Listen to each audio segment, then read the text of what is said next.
Alright everybody, this is my attempt to show you how to do a 2001, and I think 2000 to 2004 is the same model, but this is a Toyota 4Runner, and this has ABS, V6. I just did the other side. This is the passenger side, and this is the brake job. So what I like to do is kind of make sure I have my jack underneath. And I actually have a board supporting that up. Then I also have two more jacks over here, just holding it up in case something happens. And I I typically will put a little bit of weight on those just to make sure it'll support. But those are kind of just in case of emergency, especially this one right here on this suspension piece. That's just, I'd rather have my car damaged than I would have my, self damaged. So on the back there's a pin. I don't know if you can see it right here. This you need to actually pry out. So this, see if I can get in closer and show you. I usually will use pliers, and I bite onto this and I just give it a little tug. Maybe, there you go, see that one? That one is now out. Sorry, I'm having to do this with one hand, so pliers here, pull that one out. Almost. I'm what you would call a mechanic because I'm a cheapskate. I don't want to pay some guy $400 to do what I can do in about twice as long.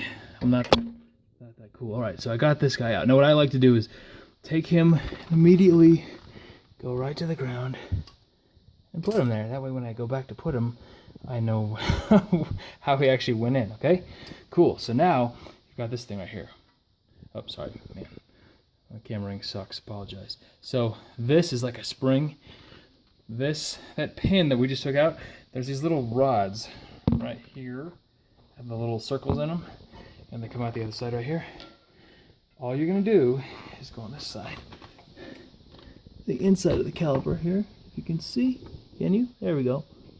All right, so I'm gonna get onto this, and I'm gonna push, and I'm gonna go up to the other one, and see if you can see that. Yep, I'm gonna push. Okay, now if you're looking back in the view, that's where it is, okay? Right there. Push. So now I'm going to come around to the front. And oh wow, these things are now out somewhat. So I sometimes will take a picture or video because orientation like this just makes it all the harder for me to remember things. So I'm going to pull this out. There you go. See how that trigger kind of just sprung out? That's why I like to do the top one first. Now I can take a look at the bottom. This one is not coming out because there's a little curve on the bottom. Okay, see that little curve? So anyway, what you're gonna do is pull this other one out, and you're gonna see this one just gonna fall out. But just to show you back, because you're gonna be assembling this again, that curved edge goes right here, and then it's gonna come back and hold the new pads in place. So now I'm gonna take that, I'm gonna go right down to the ground next to my other piece. This, orientation wise, this is we'll call it the driver's side, passenger side. So now I've got these cool guys out. Now I'm gonna go ahead and see if I can do this. Now that I'm on this side of the car, there we go, much easier. Now I can have two hands, hooray! I'm gonna take these out. They don't really matter, they're not keyed. There's just these holes we'll get to later. So take those, I'm gonna put them straight to the ground. You can't see, but that's what I just did with my other stuff. So now, this is brake pad 1, the other one is brake pad 2. We need to get them out. Bring in the pliers.